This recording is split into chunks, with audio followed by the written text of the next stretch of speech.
सगुना के हरदी की नाई गईले नेवता बटा गईले। सगुना के हरदी की नाई गईले नेवता बटा गईले। मामा तयाइले मामी के संगे मौसी मौसा के संगे। फुआ तयली बानी हर संगे बरुआ वाला जा गईले।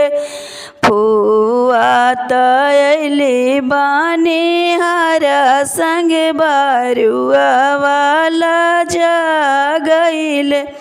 सभावा में बैठेले कवन भैया बहिना समझावेले।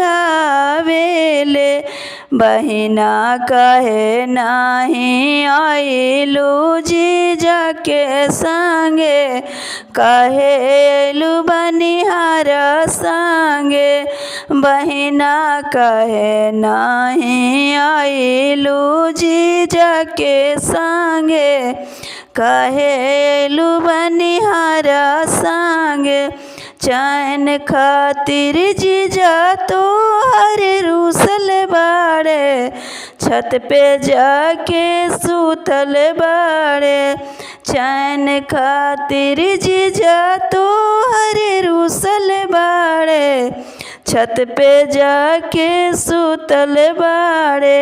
यही से दयाइनी बनिहार संग जीजा के लेके ना आइनी। यही से दयाइनी बनिहार संग जीजा के लेके ना आइनी।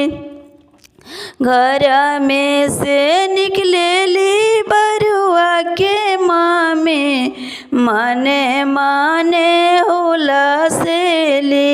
घर में से निकलेली बरुआ के मामी माने माने होला सेली।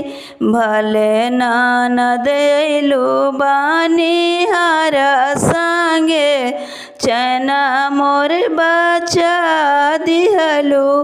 भले ननद अइलू काम कर संगे चैना मोर बचा दिहलू। भले ननद अइलू नौकर संगे चैना मोर बचा दिहलू। सगुना के हरदी की ना गईले नेवता बटा गईले। मामा तयाइले मामी के संगे मौसी मौसा के संगे।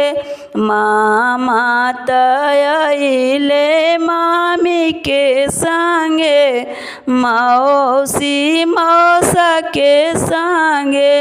फुआ तयली बनिहार संगे बरुआ वाला जा गईले।